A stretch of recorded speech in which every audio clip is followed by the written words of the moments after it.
आज पूरा देश आहत है केंद्र सरकार और राज्य सरकार की, जो कहते थे कि भ्रष्टाचार, गुंडागर्दी सब खत्म हो गया है। लेकिन जब से यह सरकार आई है, दलितों पर लगातार अत्याचार हो रहा है। उस बहन की, मनीषा की हत्या हो गई है, मृत्यु हो गई है और उसके हत्यारे जिंदा हैं।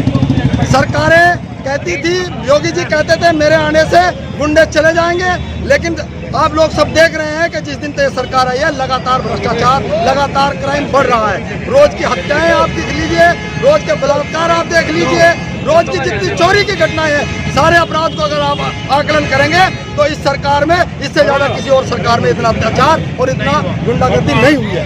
हमारी ये सरकार से डिमांड है कि जो मनीषा के हत्यारे हैं, मनीषा के साथ जस्टिस होना चाहिए, न्याय होना चाहिए और कांग्रेस उस न्याय के लिए सड़कों पर है।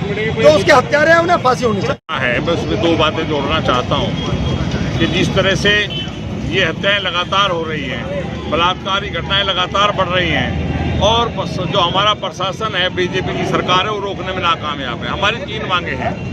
सबसे पहले जल्द से जल्द हत्यारों को पकड़कर उन्हें फांसी हो, परिवार को कम से कम 1 करोड़ की आर्थिक सहायता दी जाए ताकि जो परिवार तबाह और बर्बाद हो गया है एक जवान बच्ची के होते हुए, उसके लालन पालन में दिक्कत पैदा ना हो।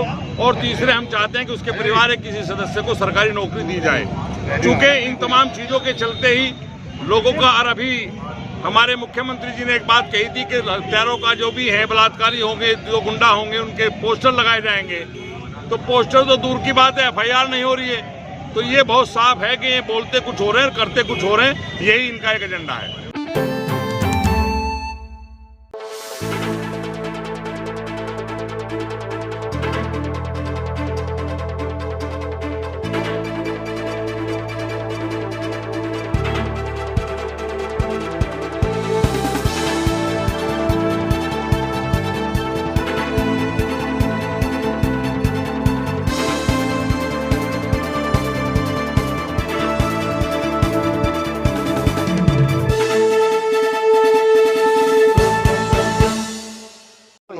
जैसा कि हमारे बड़े भाई ढींगरा जी ने कहा है कि हम सब एक मैदान में आएंगे, बिल्कुल सही बात कही है। अगर ऐसा ही चलता रहा तो हम सब एक दिन सड़कों पर उतर जाएंगे और जब तक न्याय नहीं मिलेगा तब तक हम अपने घर नहीं लौटेंगे। हमें न्याय चाहिए, न्याय चाहिए, न्याय चाहिए, हमारा और कुछ नहीं है, यही नारा है। और हकीकत नगर में छात्रवृत्ति को लेकर भी मसला चल रहा है। हमें छात्रवृत्ति भी चाहिए, फीस कम भी चाहिए, वो बात फिलहाल बाद की है। लेकिन फिलहाल हमें अपनी मनीषा बहन को न्याय दिलाना है, उसके दोषियों को फांसी दिलानी है। 8 साल पहले 16 दिसंबर 2012 में निर्भया हत्याकांड हुआ था, जिसमें 4 दोषी थे, ठीक है नहीं। उसके साथ जो है दिल्ली में जो है जघन्य अपराध किया गया था, लेकिन वो स्वर्ण की बेटी थी, इस वजह से पूरा भारत जो है एक मंच पे आ गया था। लेकिन आज जो है दलित की बेटी है, तो जो है कोई भी जो है इस पे जो है शासन प्रशासन कोई कार्रवाई नहीं कर रहा है। हम ये चाहते हैं कि दलित की बेटी ना सोच के पूरे भारत की बेटी समझी जाए, ये भारतीय समाज की बेटी है। अगर इसके साथ जो इंसाफ ना हुआ, पूरा भारत, पूरा वाल्मीकि समाज एक मंच पे आकर जो है आह्वान करेगा कि क्या नाम है, सड़कों पर उतर कर जो है आंदोलन शुरू कर देगा, जिसकी जिम्मेदारी वह शासन प्रशासन की होगी। वी वांट जस्टिस, और हम चाहते हैं कि दोषियों को जो है फांसी की सजा दे। इससे कम पर जो है भारतीय समाज नहीं मानेगा। We want justice, we want justice, we want justice.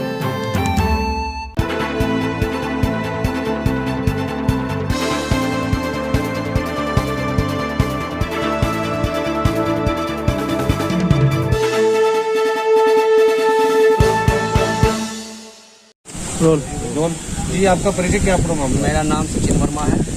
मैं उत्तर प्रदेश स्वर्णकार समाज का नेता हूँ और पिछले 3 वर्षों से उत्तर प्रदेश सरकार में जिस तरह स्वर्णकार व्यवसायी, सुनार जाति के लोग हर रोज़ कहीं न कहीं प्रदेश में लूट, हत्या, चोरी जैसी घटनाओं के शिकार हो रहे हैं। जब देखो सुनार की दुकान पर कोई भी बदमाश टाइप का आदमी तमंचे, पिस्टल लेकर जाकर उनको लूट लेता है और उनको सरकार द्वारा किसी भी तरह की ना तो सुरक्षा मुहैया कराई जा रही है, ना उनकी सुरक्षा पर सरकार कोई ध्यान दे रही है। अभी हाल ही में कल की बात है, गाजियाबाद में दुर्गा ज्वेलर्स पर दिन दहाड़े तमंचे के बल पर उनकी दुकान पर लूट की गई। उनकी दुकान से 7 किलो चांदी, 150 ग्राम सोना लूट लिया गया। वह व्यापारी बर्बाद हो चुका है। एक और व्यापारी कोरोना काल में परेशान है। दूसरा, आज आप कहाँ पर आए, क्या किससे मिलने के लिए आए? दूसरा, व्यापारी के साथ अगर लूट हत्या चोरी जैसी घटनाएं होंगी तो वो अपने आप को कैसे सुरक्षित समझेगा। आज हम लोग डीएम साहब के ऑफिस में माननीय मुख्यमंत्री जी के नाम ज्ञापन देने आए हैं। स्वर्णकार समाज में पूरे उत्तर प्रदेश में रोष है। सहारनपुर से स्वर्णकार समाज ये आवाज़ बुलंद कर रहा है कि स्वर्णकार समाज के लोगों को सुरक्षा मुहैया कराई जाए। लूट, हत्या, चोरी जैसी घटनाएं होने पर उनका माल पूरा बरामद कराया जाए और अगर घटना में हत्या हो जाती है तो परिवार के सदस्यों को सरकारी नौकरी दी जाए और उसको मुआवजा दिया जाए जिससे वो अपनी जीवन शैली को चला सके।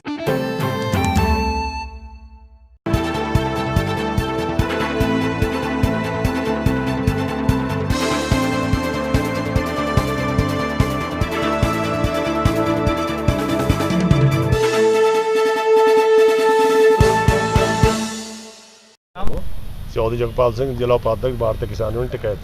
किस लिए आया आज? समस्या है कुछ एसपी से मिलना, समस्या है, समस्या कई है। एक हमारा साथी है, इसका लड़का बीमार था, यहाँ लोगों ने एमरजेंसी में भर्ती कराया, मर गया ही और कुछ तक कोरोना दिखाएगा, वो हमारे यहाँ भर्ती कर दिया उसमें पिलखनी। हाँ, और वो ड्रामा कराया। अब हम 5 आदमी वहाँ खड़े, लास्ट डेड बॉडी होगी भाई बच्चे की, इन्हें हाथ जोड़े यहाँ से एमरजेंसी में। अब भाई मेरे बच्चे ने 6 साल में तो मेरे से दे दो। एक डॉक्टर ने जो पैसे तैयार लिए, खैर डॉक्टर ने दोनों हाथ जोड़े और पैसे दे दिए उल्टे। डॉक्टर ने पैसे तैयार लिए, मतलब आदमी मर गया और फिर पैसे तैयार लिए, हाथ जोड़ने लग गया। तो दूसरी समस्या डीएम साहब से कुछ बताने आए। अब भाई क्षेत्र में जब भी हमें एक मीटिंग चल रही है, एसडीएम की जहाँ मीटिंग चल रही, एसपी की जहाँ मीटिंग चल रही, मीटिंग पता नहीं किसके लिए चल रही है। किसान तो बर्बाद है भाई, अपना धान नहीं बेच सकते, अपनी पुरानी नहीं खा सकते। एक बात हमारी है, अगर भाई जो मूल्य सरकार ने कराया, जो भी खरीदा, कोई खरीदो, हम तो बेचने पर तैयार है, लेकिन कुछ उसके लिए जो थोड़ा खरीदा उसके खिलाफ भी तो कार्रवाई होनी चाहिए। जो रेट से निश्चय खरीद रहा है ये तो सरकार ने करना चाहिए कि भाई रेट जो तय कराया, जो खरीद रहे 1200 रुपये, तो कहाँ जा किसान।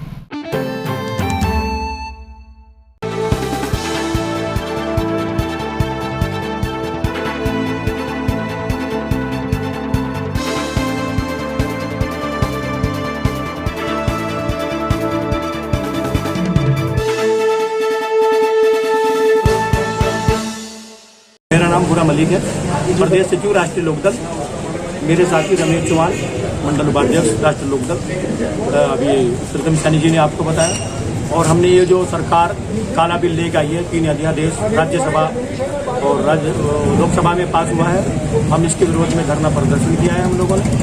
हम राष्ट्रीय लोकदल के सभी पदाधिकारी मंडल के, प्रदेश के इस काले कानून का विरोध करते हैं और सरकार को के लिए कानून वापस लेने की बात करते हैं। और अगर सरकार ने ये बिल पास जो किया, अगर वापस न लिया तो राष्ट्रीय लोकदल पूरे उत्तर प्रदेश में आंदोलन करेगा, सड़कों पर उतरकर आंदोलन करेगा और इसमें हमें कहीं तक भी जाना पड़े, हम लोग किसानों के साथ हैं। हम सरकार से चाहते हैं कि ये कालाबाजारी वापस हो और राष्ट्रीय लोकदल यही चाहता है, खासकर अध्यादेश 3 बिल जो किसान के